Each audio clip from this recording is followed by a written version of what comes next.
Joining us now is Fordham University sophomore Michael Duke and Jack, a New York University junior as well. Michael, I'm going to start with you. You go to Fordham, but you've been up by Columbia. And the one thing that struck me in the comments that you made is that the operation is organized. We've been hearing that over and over again. Talk to me a little bit about that. Talk to me about how the pro-terrorist activists on campus are actually the ones in charge of issuing the journalist passes and whatnot. How is this all working?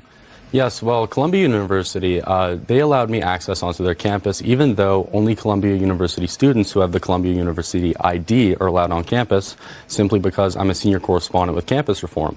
I was told I was going to be allowed to go into the encampment, document everything, interview people, and get a real feel for what's happening. But in a video that I recorded and was uploaded to the Leadership Institute's campus reform, in an article that I wrote, they didn't let me in.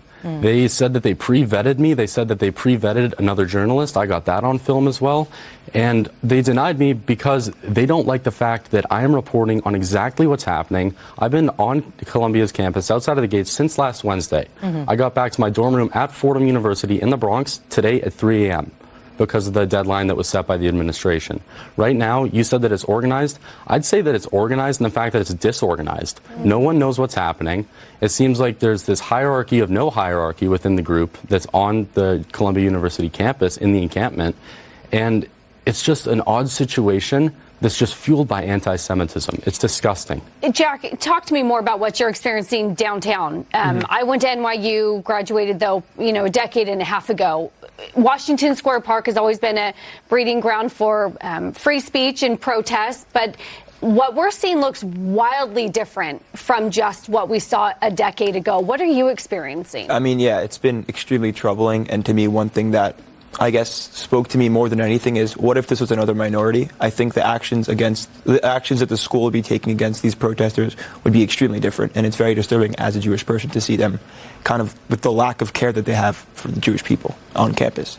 So, Michael, we're watching over the last day the administration at Columbia talking about negotiating with this encampment. And you said something really stirring. You said when you were on campus, you actually heard some of the protesters talking about the space they occupied as sovereign territory. Yes. That gives me echoes of 2020, the Chaz in Seattle all over again.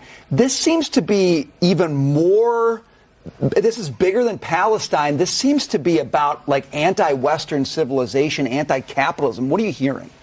Well, there's two sides to this. There's the students inside of Columbia and then the community members outside of the gates of Columbia. The students inside, right now, what they are doing is they are angry because they want to be angry. Right now, Columbia, they're fostering this sheep mentality where if you're not with them, you're against them. And that is something that is incredibly dangerous, as we've seen across the nation with all these encampments being put up. And then outside of the gates, I've reported on it, I've seen it. I've been called a Zionist just because I'm a reporter asking people for comment. And then right after that, I hear chants of NYPD, KKK, globalize the Intifada, and other just anti-Semitic slogans. I couldn't even imagine being a Jewish student on my campus or any other campus simply because it's just so unsafe right now. Jack, let's talk about Columbia. I know you're at NYU, but the Band-Aid approach is being used. They're telling Jewish kids, well, you could do hybrid learning, Zoom classes, whatever the case may be if you feel threatened on campus. To me, that doesn't seem to be the right approach to tell people stay home so that you feel safer. They should feel safe on campus, whether it's NYU, Columbia, or anywhere else across the country. Your thoughts on how leadership is reacting to this? A lot of these schools take pride on giving every single person of all sorts of backgrounds the same access to education.